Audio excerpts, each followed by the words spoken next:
भारत की वो धरती जहाँ वेद और उपनिषद जैसे ग्रंथों ने जन्म लिया, जहाँ धर्म का मतलब था wisdom, self realization and deep philosophy.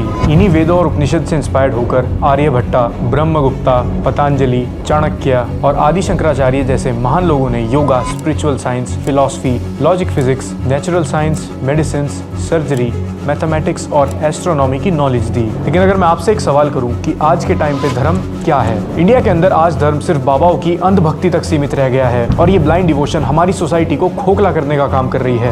हम जिस तरीके से बिहेव करते हैं एज रिलीजियस पीपल, वो सब कुछ वैदिक नहीं है। पार्वती। आज अगर हम देखें कि हमारी सोसाइटी में सबसे ज्यादा इन्फ्लुएंस किसका है, साइंटिस्ट का, एजुकेटर्स का या फिर फिलोसफर्स का, तो जवाब होगा इनमें से कोई भी नहीं बल्कि धर्म गुरुज सबसे ज्यादा इन्फ्लुएंस होल्ड करते हैं। मोर कभी भी शारीरिक संभोग नहीं करते। एक व्यक्ति परीक्षा लेने आएगा, बीच में टोकेगा, बदतमीजी करेगा। उन्हें संतानें कैसे होती है? मोर रोते हैं, आंसू गिरते हैं, मोरनी उस आंसू को पीती है और उससे उन्हें संतान।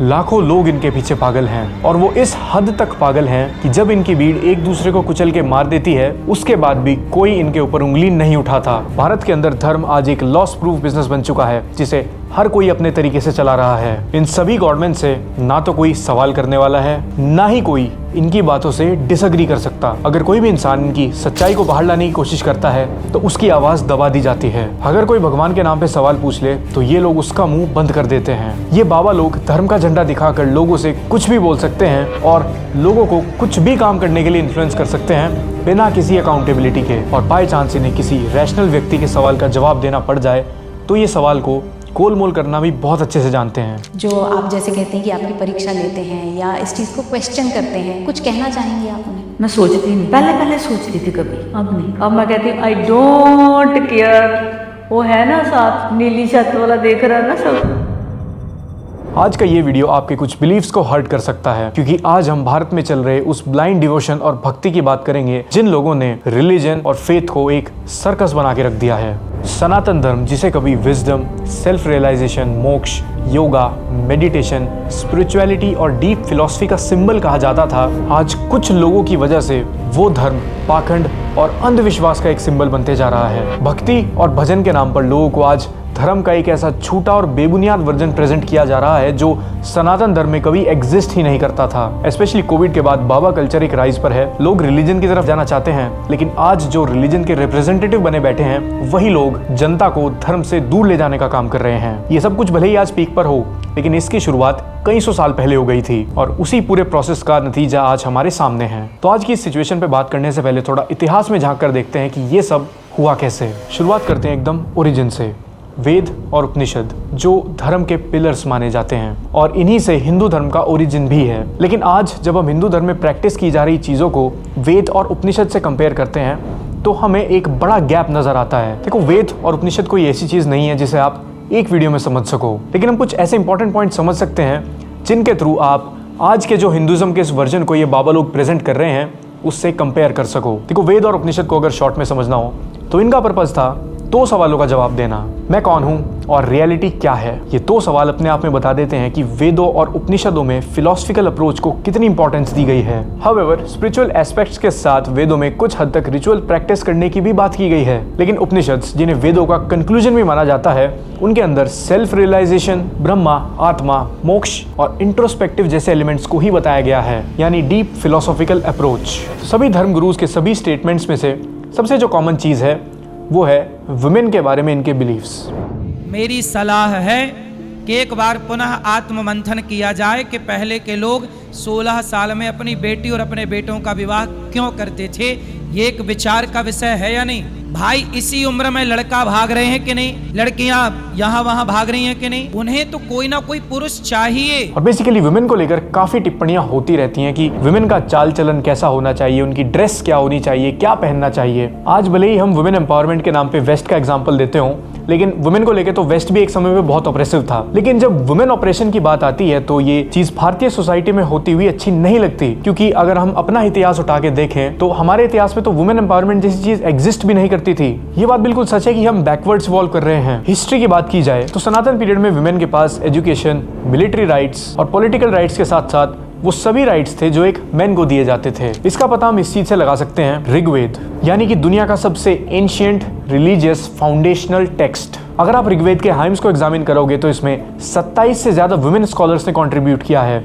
जो कि एक अपने आप में बहुत बड़ी बात है। वुमेन स्कॉलर्स होने का मतलब है कि उस वक्त वुमेन को ओपनली सोचने की छूट थी। कोई भी स्कॉलर एक सोसाइटी में तब तक अपने लिबरल आइडियाज को प्रेजेंट नहीं कर सकता जब तक कि उसको एक लिबरल स्टेज नहीं मिलेगी। एक स्कॉलर का नेचर थोड़ा रिबेलियस होता है, वो सोसाइटल नॉर्म्स पे क्वेश्चन करता है, पुराने चल रहे बिलीफ्स और कस्टम्स पे सवाल उठाता है। यानी उस समय वुमेन को ये सब करने की लिबर्टी थी और उन्होंने दुनिया के सबसे पुराने रिलीजियस फाउंडेशनल टेक्स्ट में कंट्रीब्यूट भी किया, यानी उनके आइडियाज एक्सेप्टेबल भी थे। लेकिन आप आज के इंडिया को उठाकर देख लो, अगर लोग एक वुमेन को अकेले ट्रैवल करते हुए देख लें तो लोग कैरेक्टर का सर्टिफिकेट लेके पहुंच जाते हैं, बेमतलब उस वुमेन के कैरेक्टर को जज करते हैं। तो आप कैसे उम्मीद करते हो कि ऐसे में एक हम अच्छी सोसाइटी एस्टैब्लिश कर पाएंगे? जिस रिलीजन पे आज हम इतना प्राउड फील करते हैं, उसकी फाउंडेशन रखने वाले लोगों ने हमेशा वुमेन के आइडियाज को एक्सेप्ट किया। लेकिन आज हम क्या कर रहे हैं? 14 साल की उम्र में वुमेन से शादी। इंडियन सोसाइटी में आज के समय में वुमेन को सिर्फ सेक्सुअलाइज करके रख दिया गया है। शादी, बच्चे, चाल चलन, आज के ज्ञानीज के अकॉर्डिंग वुमेन सिर्फ शादी करके रिप्रोड्यूस करने के लिए होती है। वो डॉक्टर, इंजीनियर, स्कॉलर, फिलोसफर नहीं हो सकती। इन मीनिंगफुल प्रोफेशन में जाके वो सोसाइटी में कुछ और कंट्रीब्यूट नहीं कर सकती। But on the flip side बहुत सारी फैमिलीज आज ऐसी भी हैं जो अपने बेटे की तरह बेटियों की एजुकेशन पर भी पैसे खर्चते हैं। लेकिन अगर समाज में फिर से इस तरीके की मेंटालिटी प्रमोट होने लगी तो खतरा ये है कि जो पहले से ऑप्रेसिव थॉट्स रखते हैं, जिनका नंबर इंडियन सोसाइटी में बहुत ज्यादा है, उन्हें एक वैलिडेशन मिल जाएगा, क्योंकि इन धर्म गुरुज की टीचिंग का इम्पैक्ट इंडियन सोसाइटी के ऊपर बहुत डीपली पड़ता है। एक ग्रुप ऑफ पीपल पे नहीं पड़ेगा तो दूसरे ग्रुप ऑफ पीपल तो उस चीज को रिलीजियसली फॉलो करेंगे ही करेंगे। इस चीज को समझने के लिए हम इंडिया को 3 पार्ट्स में डिवाइड कर देते हैं, इंडिया 1, 2 और 3। इंडिया 1 ये वो लोग हैं जो टियर 1 सिटीज में रहते हैं, जिनके पास high level education, high speed internet और एक ग्लोबल एक्सपोजर है। फिर आता है इंडिया 2, जहां टियर 2 और टियर 3 सिटी के मिडिल क्लास और अपर मिडिल क्लास लोग रहते हैं। इनके पास भी एक डिसेंट इंटरनेट और एजुकेशनल फैसिलिटीज का एक्सेस है, लेकिन एक्सपोजर लिमिटेड है। फिर हम आते हैं इंडिया 3 के ऊपर, जहां ज्यादातर लोग छोटे गांव, कस्बे और मार्जिनलाइज्ड कम्युनिटीज से आते हैं। यहाँ लोगों के पास ना पैसे हैं, ना प्रॉपर एजुकेशन का एक्सेस और ग्लोबल एक्सपोजर तो बिल्कुल जीरो है। तो ये लोग जो कुछ भी टीवी पर या सोशल मीडिया पर देखेंगे उसे सच मान लेंगे। और अगर वो बात एक ऐसे आदर्शवादी धर्मगुरु से आए जो एटलीस्ट खुद को आदर्शवादी प्रेजेंट करता है, तो वो चीज उनके लिए सच है। इसीलिए इनके मुंह से निकली हुई ये बात भारत की एक आने वाली अपकमिंग फीमेल स्कॉलर के लिए बहुत खतरनाक साबित हो सकती है। पिछले डेकेड की एक रिपोर्ट है, 2011 के इकोनॉमिक एंड कास्ट सेंसस के हिसाब से रूरल हाउसहोल्ड में सिर्फ 3.4% ग्रेजुएट लोग हैं और 36% लोग तो बेसिक लिटरेसी से भी वंचित हैं। इन लोगों की लाइफ रोज स्ट्रगल में गुजरती है। ये लोग अक्सर एक उम्मीद की तलाश में रहते हैं कि कोई ऐसा मिरेकल हो जाए जिससे इनकी लाइफ फिक्स हो जाए और इनका पेन कम हो जाए। और इसी एक छोटी सी उम्मीद के फॉर्म में आते हैं ये धर्म गुरुज। ये धर्म गुरुज इन लोगों को एक फॉल्स होप देने का काम कर देते हैं। तुम्हारी प्रॉब्लम्स का सोल्यूशन मेरे पास है, मुझे फॉलो कर लो, मिरेकल हो जाएगा। अक्सर हम इन चीजों को देख के कहते हैं ये ब्लाइंड बिलीफ है, बट नहीं, ये डेस्पिरेशन है। क्योंकि कुछ लोगों की लाइफ सच में बहुत ज्यादा मिजरेबल है, उनके पास होप्स नहीं है। कहीं किसी कैंसर के पेशेंट को बाबा हाथ लगा के ठीक करने का क्लेम करते हैं, तो कहीं लाखों लोगों को बस फील्ड में जमा करते हैं इस उम्मीद में कि कोई चमत्कार हो जाएगा। और कई बार ये मिरेकल होप एक मास स्टैम्पीड में बदल जाता है, जहां हजारों लोग कुचल के मारे जाते हैं। इसी का एग्जाम्पल इस वीडियो में भी देखा जा सकता है। यहाँ लोग एसी के पानी को सेक्रेड वाटर समझ रहे हैं।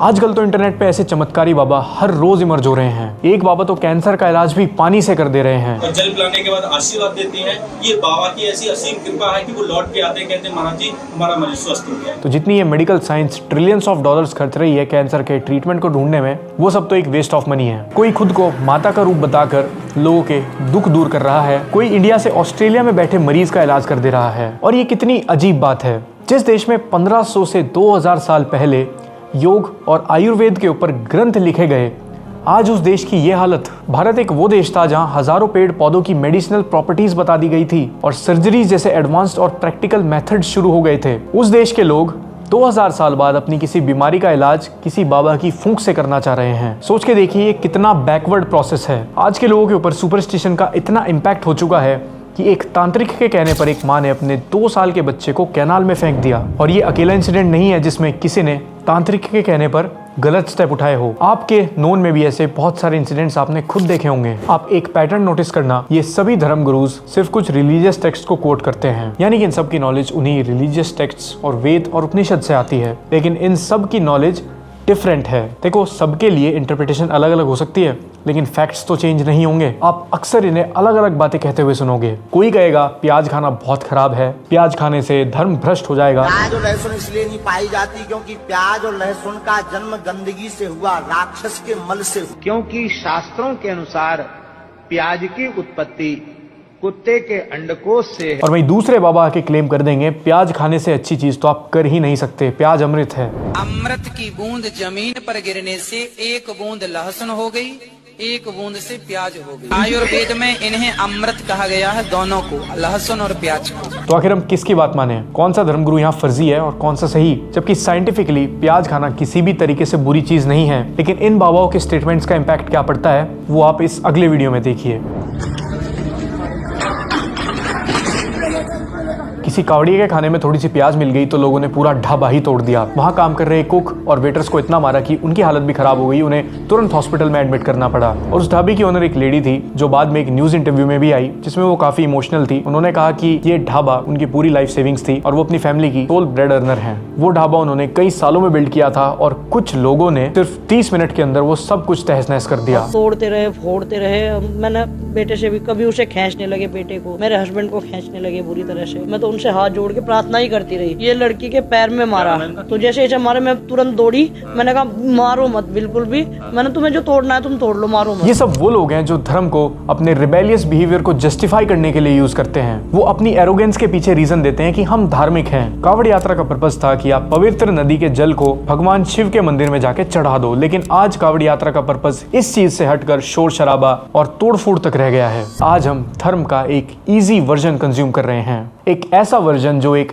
लार्जर ऑडियंस को केटर करने के लिए कुछ धर्म के रिप्रेजेंटेटिव्स के लिए तो फायदेमंद है। धर्म के इस वर्जन में ना तो कुछ धर्म जैसा है और ना ही वेद उपनिषद की 1% टीचिंग्स। इसे कुछ बड़े एग्जाम्पल से समझते हैं। भगवान श्री कृष्ण, जिन्होंने अपनी गीता के उपदेश में कर्म, योगा, धर्म, डिटैचमेंट और सेल्फ रियलाइजेशन से जुड़ी डीप फिलॉसफी का ज्ञान दिया, उन्हें हम लोग आज कैसे सेलिब्रेट करते हैं? कृष्ण को आज लोग जानते हैं गोपियों के साथ नाचने वाले, लड्डू गोपाल, ये सब कुछ भगवान कृष्णा की सबसे पॉपुलर फॉर्म्स हैं। इनके भजन में सब नाचना चाहते हैं, लड्डू गोपाल को सब खाना खिलाना चाहते हैं, लेकिन इनकी फिलॉसफी कोई भी समझने के लिए तैयार नहीं है। इन्होंने भगवान कृष्ण की आइडेंटिटी को भी सिर्फ गोपियों तक, माखन चोर और ऐसी चीजों तक लिमिटेड करके रख दिया है। बल्कि सोशल मीडिया पे तो एक और मैडनेस शुरू हो गई है। आप लोग लड्डू गोपाल कल्चर से तो अवेयर होंगे ही, जहां लोग सोशल मीडिया पे भगवान के नाम का एक अकाउंट बनाते हैं और वो अपने घर में लड्डू गोपाल को रखते हैं, जिसमें उनका रूटीन से खाना पीना सब कुछ कराया जाता है। और थोड़े से व्यूज और लाइक्स के लिए वो भगवान के नाम का हर एक वो पाखंड करते हैं जो वो कर सकते हैं। अब एक चीज समझिए, एक जनरेशन का पाखंड आने वाली जनरेशन के लिए बिलीफ बन जाता है। तो हमारी आने वाली जनरेशन जब भगवान के इस वर्जन को देखेगी तो वो क्या सीखेगी?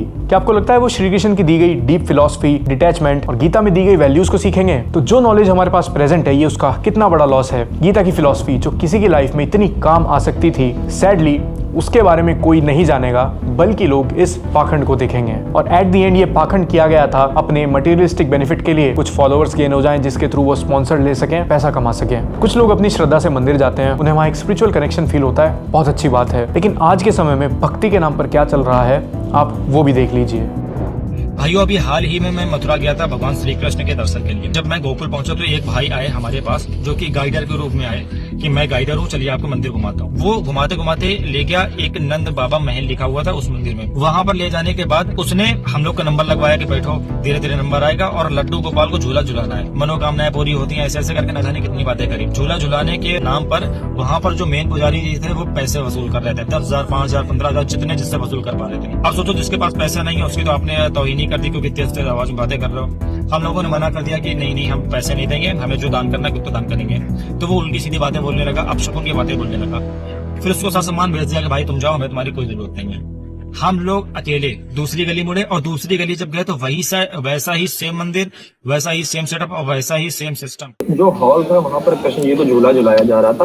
वो कमरे से जैसे ही बाहर निकले तो साइड में कमरे बने हुए थे जहाँ पर श्री कृष्ण की लीलाओं की प्रतिमाएं बनी हुई थी, जैसे कि वासुदेव जी उनको लेकर के जा रहे हैं। और वो कमरे 3-4 थे, अंदर से सारे कमरे इंटरलिंक थे। तो एक पुजारी जी आए, बोले अरे अरे बेटा अंदर जाओ, आराम से देखो, बड़े प्यार से बोले। हम लोगों ने भी सोचा बड़े अच्छे हैं, घुस गए अंदर। अब जब एक कमरे से घुसे और देखते देखते लास्ट वाले कमरे से निकले तो वहां पर पूतना का स्टैचू वो लेटा हुआ था। वहां पर जब पहुंचे तो पुजारी जी वही उन्होंने हम लोग को पकड़ा। अब उन्होंने भावनात्मक फिर से इमोशनल ब्लैकमेलिंग शुरू कर दी। माँ के नाम पर अब की बात शुरू करी कि आपकी माँ है। हम लोगों ने बोला हाँ, माँ से कितना प्यार करते हो, ये भी तो पूतना भी एक माँ है, अपने बच्चे को दूध नारी करती है, उसके बच्चे को जैसे है। आपने माँ से प्यार करते हो, उनकी उम्र बढ़ाना चाहते हो, ये करना चाहते हो, तो एक काम करो, जितना अच्छा दान करोगे आपकी माँ को उम्र लंबी होगी, स्वस्थ रहेंगी, ये होगा वो होगा। अगर नहीं दिया दान तो फिर आप भगवान का तिरस्कार कर रहे हो। और आप ये सोचना फिर आपके साथ क्या हो सकता है कि मतलब कि आप बाहर भी नहीं जा सकते बिना कुछ दिए। भैया ने मेरे दिया। फिर ऊपर हमसे बोला कि अब आपकी बारी, अब आप दो। हमने कहा पुजारी जी मम्मी तो हमारी एक ही है। तो बोले नहीं, तुम करोगे तुम्हारा अलग से जाएगा मम्मी को। तो उस मंदिर के बाद जब निकले तो हमें समझ में आ गया कि यहाँ पर स्कैम हो रहा है। ये एक ऐसा सच है जो कभी लोगों के सामने नहीं आता, क्योंकि जो लोग धर्म को एक कंट्रोलिंग टूल की तरह यूज कर रहे हैं वो इन चीजों को आपके सामने नहीं आने देते। आज के धर्म के रिप्रेजेंटेटिव जो भी प्रैक्टिस लोगों को फॉलो करने के लिए बोलते हैं उनका मीनिंग पूरी तरीके से बदल चुका है। जहाँ उपनिषद में खुद को जानने की बात की गई है, वहाँ आज लोग पूजा सिर्फ भगवान को खुश करने के लिए करते हैं या फिर किसी मटीरियलिस्टिक गेन को पाने के लिए। अगर थोड़ा और हिस्ट्री में जाएं तो हमें पता लगता है कि हिंदुइज्म में इस शिफ्ट की शुरुआत पुराणों से हुई, जिन्हें 3rd सेंचुरी से 15th सेंचुरी तक लिखा जाते रहा। इसमें भगवान के अवतार, भक्ति, रिचुअल्स, फेस्टिवल, कास्ट रोल्स और टेम्पल ट्रेडिशन जैसे इवेंट्स को एस्टैब्लिश किया गया। पुराणों के साथ जो टेम्पल्स थे वो एक पावर का सिंबल भी बन चुके थे और इसी के चलते हिंदू किंगडम्स ने बड़ी बड़ी टेम्पल्स को बनाना शुरू किया। इन टेम्पल्स को डिफरेंट हिंदू गॉड्स को डेडिकेट किया गया। इस पूरी वीडियो का क्रक्स है कि कैसे लोगों को रिलीजन की असली टीचिंग से दूर किया गया और रिलीजन को एक टूल बनाया गया लोगों को कंट्रोल करने के लिए, ताकि सोसाइटी को ओप्रेस किया जा सके, वो भी रिलीजन के नाम पर ही गलत टीचिंग्स देकर।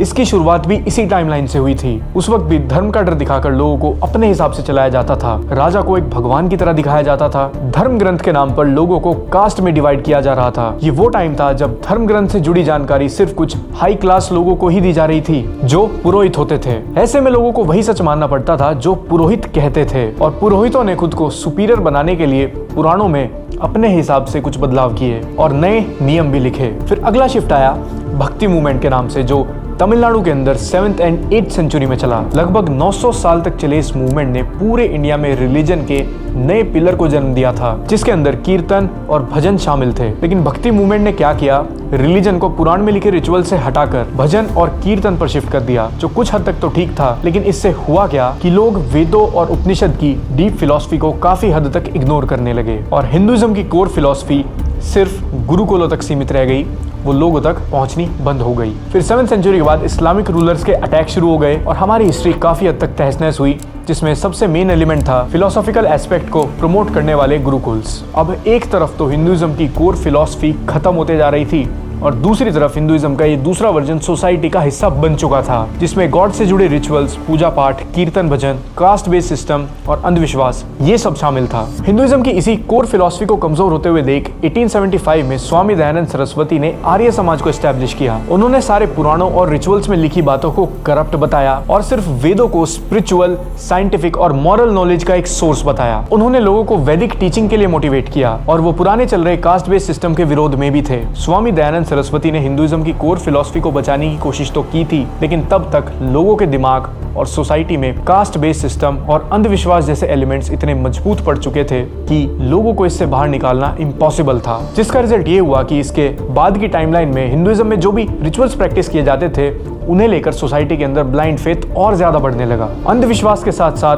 काला जादू, तंत्र मंत्र और भूत प्रेत के रिचुअल्स का भी इम्पैक्ट बढ़ना शुरू हो गया, जबकि इन चीजों की तो कोई प्रूवन हिस्ट्री भी नहीं है। प्रॉब्लम यह है कि गलत और कंट्रोवर्शियल चीज लोगों के बीच में बहुत तेजी से फैलती है। जो भी इंसान रिलीजन के अच्छे वर्जन को और सही नॉलेज को प्रेजेंट करेगा उसे ज्यादा रीच नहीं मिलेगी, क्योंकि उसे समझने के लिए समय चाहिए और अपने दिमाग का यूज करना पड़ता है। और रिलीजन का ये इजी वर्जन हर किसी के लिए परफेक्ट है। इसीलिए आप देखोगे रिसेंटली पॉडकास्ट के अंदर सुपरविजन कितना बढ़ गया है। हर एक इंसान so called black magic expert को लाके बिठा देता है और फिर वो उल्टी सीधी रेमेडीज बताते रहते हैं जिन्हें मिलियंस में व्यूज मिलते हैं। और कमाल की बात है, लोग उन रेमेडीज को फॉलो करते भी हैं और उससे भी कमाल की बात, उन्हें फॉलो करके वो लाइफ में चेंज होने की एक्सपेक्टेशंस रखते हैं। अब ऐसे ही एक पॉपुलर राइटर हैं अक्षत गुप्ता, जिन्होंने हिडन हिंदू नाम की एक बुक लिखी है। इनकी रील्स काफी वायरल होती हैं। इनका ज्यादातर कंटेंट हिंदुइज्म से रिलेटेड ही होता है, जिसमें अक्सर गलत इन्फॉर्मेशन होती है। जैसे एक रील में इन्होंने रावण के नाम को एक्सप्लेन किया, ये पूरी इन्फॉर्मेशन बिल्कुल गलत है। रावण के पापा का नाम है ऋषि विशर्वा और ऋषि विशर्वा के पापा का नाम है ऋषि पुलसत्व और ऋषि पुलसत्व के पिता जो हैं वो साक्षात ब्रह्मा खुद। तो ब्रह्मा